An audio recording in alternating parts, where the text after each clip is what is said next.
नमस्कार।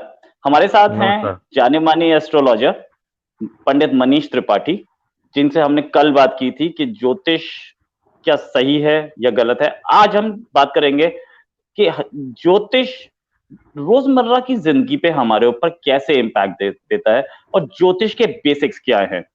पंडित जी, आपका स्वागत है हमारे चैनल पे। पंडित जी, ये बताइए कि ये एस्ट्रोलॉजी हमारी जिंदगी पे कैसे इम्पैक्ट देता है और इसके बेसिक्स क्या है।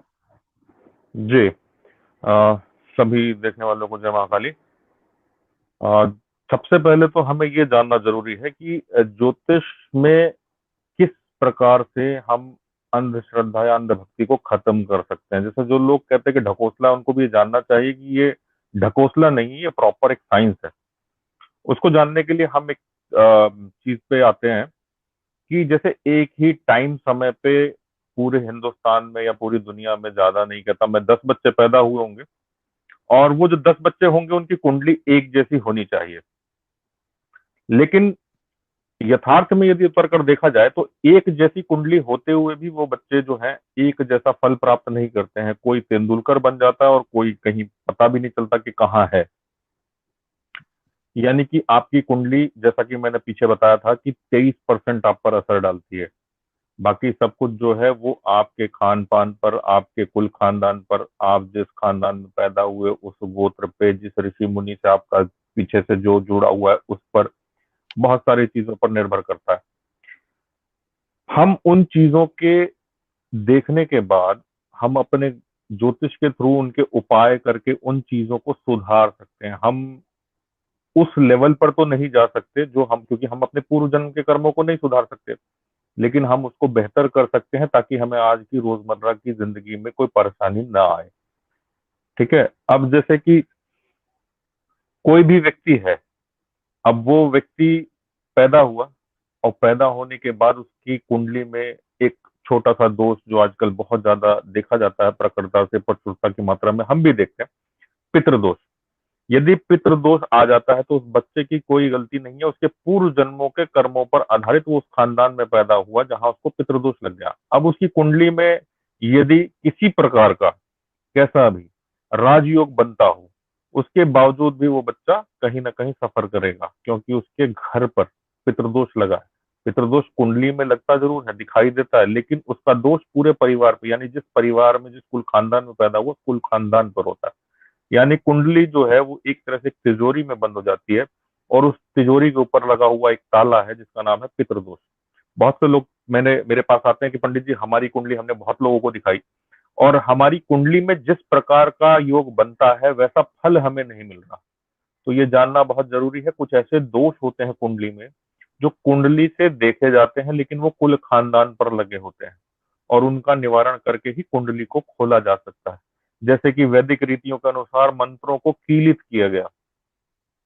जब भी हम किसी मंत्र को पढ़ने के लिए या जाप करने के लिए करते हैं, तो ये बहुत प्राचीन काल से एक परंपरा चली आ रही है कि आपको गुरु दीक्षित होना जरूरी है।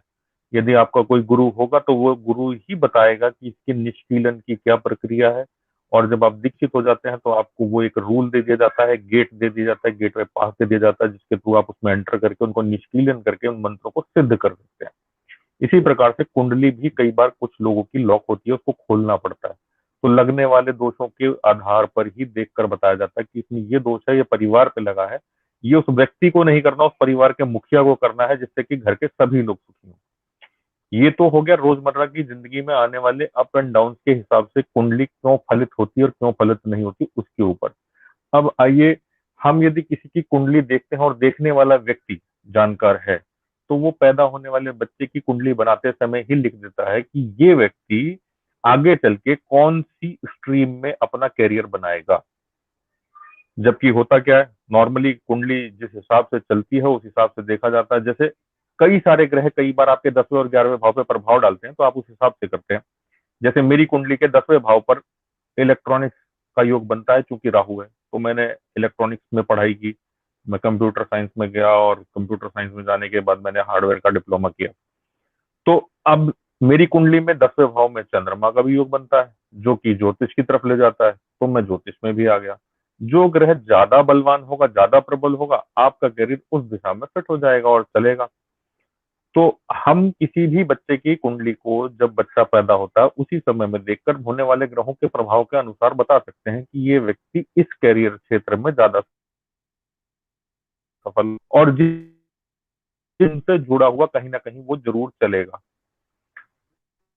तो रोजमर्रा की जिंदगी के हिसाब से आने वाले बच्चे के हिसाब से कब वो बीमार पड़ेगा, कब उसका समय अच्छा चलेगा, कब उसकी पढ़ाई अच्छी होगी, कब उसमें दिक्कत आएगी, कब उसको घर परिवार से दूर जाकर पढ़ाई करनी पड़ेगी, वो हॉस्टल में पढ़ेगा या घर परिवार के साथ रहेगा, कब उसके परिवार के कौन से सदस्य का उसका साथ छूट जाएगा।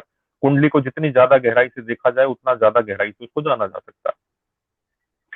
अब कोई भी बेसिक वाली बात करते हैं, कोई भी जब बच्चा या आदमी पैदा हो रहा है तो वो बच्चा जब पैदा होता है तो वो 12 राशियां हैं, उन 12 राशियों में ही पैदा होगा।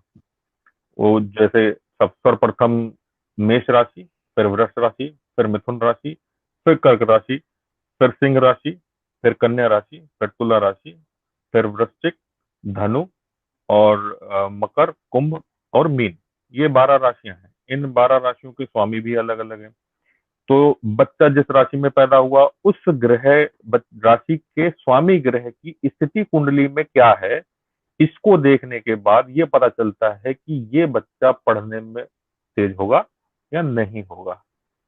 फिर उसी प्रकार से कुंडली के अलग अलग भाव हैं, उन भावों को देखने के पश्चात ये पता चलता है कि किस चीज में कहाँ से क्या जानकारी ली जाए कि इसके बारे में कुछ भी बताया जाएगा। ठीक है। अब जैसे मान लीजिए हम एक कुंडली खींचते हैं और कुंडली के प्रथम भाव की बात करते हैं। प्रथम भाव को अभी हम कोई बच्चे को ये नहीं देखे कौन से लग्न में पैदा हुआ, कौन सी राशि में पैदा हुआ, इस बारे में हम अभी चर्चा नहीं कर रहे। हम एक सिंपल बात कर रहे हैं कि एक बच्चा पैदा हुआ और पैदा होने के पश्चात उस बच्चे का जो प्रथम भाव है, हम बेसिक ज्योतिष के हिसाब से मानते हैं कि वो मेष राशि में है और मेष राशि का स्वामी सूर्य होता है। यदि सूर्य लग्न में बैठा हो, मेष राशि का ही जातक हो, तो वो बच्चा अपने आप में एक दिव्य बच्चा हो सकता है, क्योंकि सूर्य का घर भी प्रथम घर बताया गया, मेष राशि का घर भी प्रथम घर बताया गया। अगर मान लीजिए प्रथम भाव में कोई दूसरी ही राशि हो और फिर भी सूर्य वहां बैठा हो तो भी योग कारक होता है। तो ये छोटी छोटी सी चीजें हैं जो ज्योतिष के फॉर्मूले हैं जिनको जानना चाहिए। और लोग जो है हमारे हिंदू धर्म के हिसाब से बता रहा हूँ कि पहले के जमाने में बेसिक नॉलेज जो थी वो कराई जाती थी जाति वर्ण व्यवस्था के हिसाब से। तो पुराने जमाने में जब पूजा पाठ पढ़ाया जाता था तो पूजा पाठ के साथ में ज्योतिष को इंक्लूड किया जाता था। तो लोग जो सीखते थे उनको मालूम होता था। मैं आज की डेट में जैसे हम भी गणनाएं करते हैं तो हमें जरूरत पड़ती है या तो लैपटॉप की जरूरत पड़ती है या हम अपने हाथों से भी गणनाएं करते हैं, कई बार निकालते हैं, कॉपी पेन पे भी निकालते हैं जैसा कि हमने सीखा हुआ है।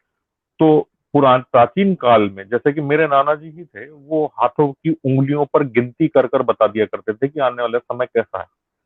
आज की डेट में थोड़ा सा मुश्किल हो जाता है हाथों पे गिनती करना, लेकिन पुराने जमाने के लोग सबसे पहले पंचांग पढ़ते थे और पंचांग को ऐसा रट लिया करते थे कि आपको हाथों की गिनती पे बता दिया करते थे। जी रोहित जी। अच्छा, एक चीज तो मैं ये बोलना चाहूंगा कि हमारे कोई हम्म। व्यूअर्स हैं जो कि पंडित जी से कोई सवाल पूछना चाहते हैं, तो वो इस वीडियो के नीचे कमेंट कर दें। हम अगले बार जब प्रोग्राम करेंगे उसमें उनका सो सवाल ले लेंगे। पंडित जी, ये तो जी आपने बताया। अच्छा, ये बताइए, क्या राजयोग सही होता है? जो बोलते हैं कि राजयोग या नीच भंग राजयोग, क्या इसमें सच में राजयोग आता है या ये सब ऐसे ही आया और नहीं किसी को कोई फल मिला? देखिए, मैंने बताया कुंडली यदि लॉक है तो किसी प्रकार के योग का कोई फल नहीं मिलेगा। लेकिन अगर कुंडली लॉक नहीं है और फलित में है तो राजयोग होता है।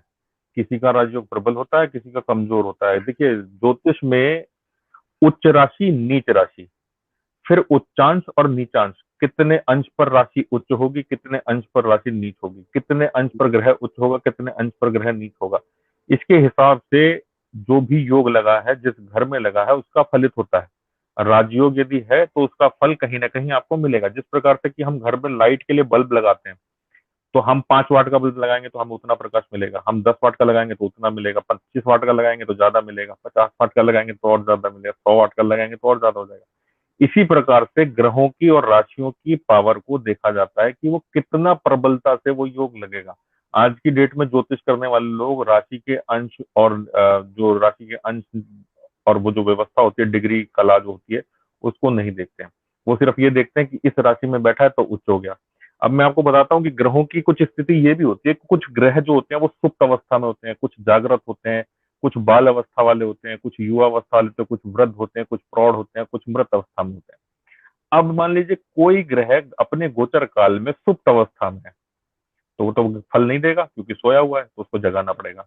लेकिन कोई ग्रह मृत अवस्था में है, तो उसमें कितना ही फूक मार लीजिए उसका कोई फल नहीं मिलने वाला। हम्म।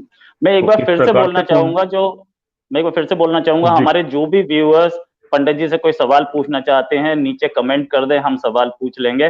पंडित जी एक चीज के आप तो बहुत सारी जन्म पत्रियां देखते हैं, क्या बहुत सारे लोग आते हैं अपने निवारण के लिए, क्या ऐसा जी हो सकता है कि कोई भी ग्रह अपना फल नहीं दे रहा तो उपायों से उनको फल मिल जाए? ऐसा कभी हुआ है कि मतलब पहले वो दिक्कत में थे और उपायों के बाद उनको बड़ा फायदा हुआ? हाँ, होता है। देखिए, उपाय आप जब भी किसी को बताएं तो सर्वप्रथम तो ये जांच लें, इस बात पर पहले क्लियर हो जाएं, कोई भी ज्योतिष करने वाले व्यक्ति या जो व्यक्ति उपाय कर रहा है वो भी उनसे पहले एक चीज क्लियर कर ले कि जब हम किसी चीज का कोई उपाय कर रहे हैं तो हमें उसका अगर इफेक्ट मिलना है तो पॉजिटिव मिले या वो न्यूट्रल रहे, नेगेटिव साइड में ना जाए। क्योंकि उपाय दोनों तरह से मिलते हैं। कुछ उपाय इस प्रकार के होते हैं या तो वो पॉजिटिव करेंगे या वो नेगेटिव करेंगे, लेकिन कुछ उपाय ऐसे भी होते हैं कि वो पॉजिटिव ही करेंगे, नेगेटिव साइड में नहीं जाएंगे। जैसे मैं आपको एक उदाहरण देता हूँ, हमारी मान्यताओं के हिसाब से अलग अलग लोगों का अलग अलग मान्यता है, मगर मैं अपने हिसाब से बताता हूँ। कुंडली में ग्रह नीच हो गया तो हम उसकी अंगूठी पहनाते हैं लोगों को, और अंगूठी पहनाने के बाद ये कहा जाता है कि भाई उसका जो फल है वो नीच का खत्म हो जाएगा, वो पर ग्रह अच्छा फल देने लगेगा। अब इसको एक सिंपल उदाहरण में हम बात करते हैं कि कोई व्यक्ति शराब पीता है और हमने उसको बलवान कर दिया, तो यानी वो बलवान होगा तो कैसे बलवान होगा? या तो हमने उसको पैसे दे दिए, या हमने उसकी इच्छाओं की पूर्ति के लिए एक ऐसी व्यवस्था कर दी कि उसकी इच्छाएं पूर्ति हो जाएं। तो क्या वो शराब पीना छोड़ देगा या वो और ज्यादा पीने लगेगा? जिसकी प्रवृत्ति ही शराब पीने की हो तो वो और ज्यादा शराब पीने लगेगा। तो रत्न विज्ञान के हिसाब से जब कुंडली में कोई ग्रह खराब हो तो उसका रत्न पहनाने से पहले उसको ये चीज देख लेनी चाहिए कहीं ये नेगेटिव तो नहीं कर देगा, कि ये पता चला और ज्यादा खराब कर दे चीजों को। क्योंकि ये मान्यता कहाँ से चली मैं ये भी बता देता हूँ। यदि बृहस्पति ग्रह कमजोर हो या नीच का हो तो व्यक्ति की शादी में अड़चने आती हैं, तो ऐसी स्थिति में पुखराज पहनाया जाता है। और पुखराज पहनाने के बाद ये देखा गया है कि 80-90% लोगों की शादी हो जाती है, क्योंकि बृहस्पति बलि हो जाता है। तो बृहस्पति जब आपका बलि हो रहा है तो वो गोचर में बलि किया जा रहा है, और जब उसको पहनाया जाता है तो उसके जो पहनाने का तरीका है और जो उस पर जाप किए जाते हैं वो विवाह के लिए ही करके पहनाया जाता है। एक एक कार्य को सर्टेन बिठाकर तब वो पत्थर पहनाया जाता है। पहनने वाले के मन में भी इस प्रकार का संकल्प होता है या मन में इस प्रकार की इच्छा होती है कि अब मैं पहन रहा हूं तो मेरी शादी हो जाएगी। पहनाने वाले का भी इसी प्रकार होता है, जाप करने वाले का भी इसी प्रकार होता है। तो जो तरंगे चलती हैं मन में से वो तरंगे उसके ऊपर वैसा ही इफेक्ट डालती हैं और उस कार्य को आगे पूर्ण करने के लिए वो उसमें सहायक हो जाती हैं और कार्य संपन्न हो जाता है। जैसे पुखराज ना पहनाइए, आप किसी की शादी नहीं हो रही है तो उसमें कुछ और भी उपाय कराए जाते हैं। जैसे केले के वृक्ष की जड़ पहना दी जाती है कई बार, या के बृहस्पतिवार के व्रत करने को भी बोला जाता है। अब ये जो केले की जड़ पहनाना या बृहस्पतिवार के व्रत है इनका नेगेटिव इफेक्ट नहीं है, ये सिर्फ पॉजिटिव ही करेंगे। ठीक है। तो इसमें क्या होता है कि हम उपाय ऐसे देने की कोशिश करें कि जिससे कि व्यक्ति को नकारात्मक प्रभाव ना पड़ता हो। आज की डेट में जो ज्यादातर उपाय लिखे जाते हैं वो इसलिए लिखे जाते हैं क्योंकि उपाय लेने वाला व्यक्ति भी ये कहता है कि मुझे 24 घंटे में लाभ हो। मेरा सबसे हाथ जोड़ के विनम्र निवेदन है कि यदि इस प्रकार की कोई व्यवस्था होती तो ज्योतिष करने वाले पंडित जी लोग उस व्यवस्था को सबसे पहले अपने ऊपर लागू करते, और लागू करने के पश्चात उनको किसी को ये कहने की जरूरत नहीं थी कि आप ये उपाय कर लीजिए वो उपाय कर लीजिए। वो तो एक जादू की छड़ी के समान हो जाता कि हम अपने ऊपर घुमा रहे हैं और अपने काम बनाए जा रहे हैं, क्योंकि कोई अपने पास आई हुई एक दिव्य अलौकिक चीज को दूसरे को नहीं देना चाहता। पंडित जी एक हमारे व्यूअर हैं रवि नाम के, जो बोल रहे हैं कि जी मेरी जन्म पत्री में कर्क लग्न में शनि बैठा है लग्न में, क्या ये जी। अच्छा है या बुरा है?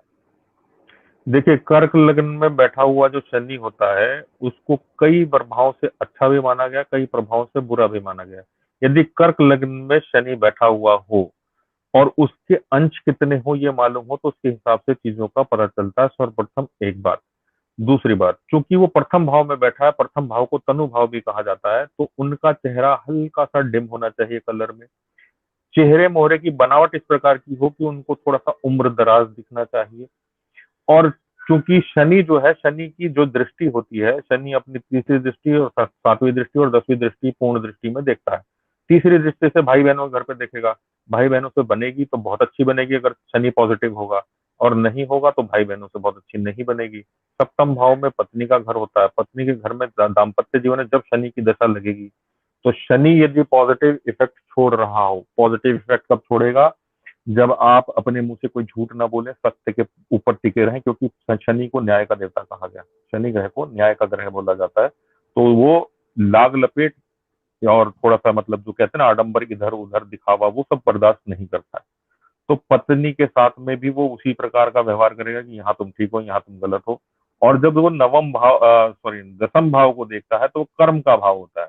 तो शनि जब यदि अच्छा होगा और दसम भाव में कर्म भाव को देखेगा तो वो आपको इतना ऊंचा बढ़ा देगा कि आप सोच भी नहीं सकते। राइट। उम्मीद है रवि जी की वो जो उन्होंने पूछा था जवाब मिल गया होगा। पंडित जी, एक आखिरी सवाल, बहुत सारे लोग इस चीज से त्रस्त होते हैं, क्या काल सर्प योग का कोई इलाज होता है, या जी, काल सर्प काल योग? सर्पयोग का, हाँ, काल सर्पयोग का इलाज भी होता है। काल सर्पयोग जो है उसमें ये कहा जाता है कि राहु और केतु के बीच में आने वाले सारे ग्रह यदि फंसते हो, यानी सारे ग्रह एक ही तरफ हो जाते हो, तो काल सर्पयोग लगता है। राहु जो है वो सर्प का मुख है और केतु जो है वो सर्प की पूंछ है। राहु जो है वो हमेशा वक्री चलता है, यानी जैसे अगर मैंने आपको बताया कुंडली में प्रथम भाव मेष राशि, तो हम ऐसे ही मानते हैं पहला भाव, दूसरा भाव, तीसरा भाव, चौथा भाव। आप समझिए कि राहु जो है प्रथम भाव में है और केतु सप्तम भाव में है। प्रथम भाव में राहु होने के बाद राहु क्या करेगा, उल्टा चलेगा, यानी एक से दूसरे घर में नहीं जाएगा, वो पहले से 12वें घर में जाएगा, 12वें से 11वें में आएगा, 11वें से 10वें में आएगा, क्योंकि वो उल्टा चल रहा है। तो यदि ग्रह 12वें, 11वें, 10वें, 9वें और छठे ग्रह में घर में या पहले और 7वें घर के अंदर ही सारे ग्रह बैठते हों तो हो गया काल सर्पयोग। लेकिन अगर यही ग्रह दूसरी साइड में चले जाएं, यानी कि पहले, दूसरे, तीसरे, चौथे, पांचवें, छठे, सातवें घर तक यदि ग्रह फंस जाए, तो उस कंडीशन में ये काल सर्पयोग नहीं, इसे काल अमृत योग कहा गया, क्योंकि सांप के आप पीछे हो गए, यानी सांप की पीठ की तरफ चले गए। अब वो ग्रहों को ग्रसित नहीं कर रहा है। काल सर्पयोग क्यों कहा गया, क्योंकि सर्प जो है वो सारे ग्रहों की स्थिति को ग्रस लेता है। 12 भाव में बैठने वाले राहु का अलग अलग प्रभाव होता है, अलग अलग नाम से उनको काल सर्पयोग में पुकारा जाता है। जैसे अनंत काल सर्पयोग हो गया और काल के हो गया, अलग अलग नामों के काल सर्पयोग बताए गए हैं और इनका उपाय होता है। काल सर्पयोग लगने से होता क्या है, काल सर्पयोग लगने से आपके कार्यों में बाधा आएगी, अकाल मृत्यु के योग बन जाते हैं। लेकिन काल सर्पयोग जिसकी कुंडली में हो और अगर उसकी शांति करा ली जाए तो ऐसा व्यक्ति काफी ज्यादा तरक्की के योग भी बनाता है, ये पीक पे जाता है। जैसे कि इंदिरा गांधी की कुंडली में काल सर्पयोग था, राजीव गांधी जी की कुंडली में भी काल सर्पयोग था। तो ऐसे उच्च शिखर पे बैठे हुए लोगों की कुंडली में भी काल सर्पयोग होता है, लेकिन इसका उचित उपाय या शांति करा लेने से चीजें ठीक हो जाती हैं। तो उपाय होता है, इसमें कोई शंका नहीं है। ज्योतिष में आज तक ऐसी कोई समस्या नहीं बनी जिसका उपाय ना होता हो। हमारी लैक ऑफ नॉलेज की वजह से हम ये कह सकते हैं कि इसका उपाय नहीं होता, लेकिन ऐसा कहीं नहीं है। ज्योतिष ये कहता है हर चीज संभव है। और सबसे पहली चीज मैं आपको बता दूं, ज्योतिष भी ये कहता है, जैसे मैंने कल भी कहा था कि आप माने तो पूर्ण रूपेण माने, नहीं तो ना माने। तो लॉ ऑफ अट्रैक्शन हर जगह काम करता है। जब आप पूर्ण विश्वास के साथ समर्पित होकर उस काम को करेंगे तो उसका लाभ आपको मिलेगा ही मिलेगा। ये मेरा जांचा परखा वो है कि जिन लोगों के मन में शंका रहती है उनको उपाय काम नहीं करता है, और जिन लोग पूरी श्रद्धा भक्ति से एकदम समर्पित हो गए कि हम ये कर रहे हैं और हमारा काम होगा, उनका कार्य सफल होता है। पंडित जी, आज आपसे एक अच्छी चर्चा रही, ग्रहों के बारे में बताया। जी उम्मीद है हमारे दर्शकों को और बताएंगे आज ज्योतिष के बारे में। अभी के लिए धन्यवाद, फिर एक और टॉपिक के साथ जी दोबारा मुलाकात होगी। धन्यवाद। जी, जय माता दी।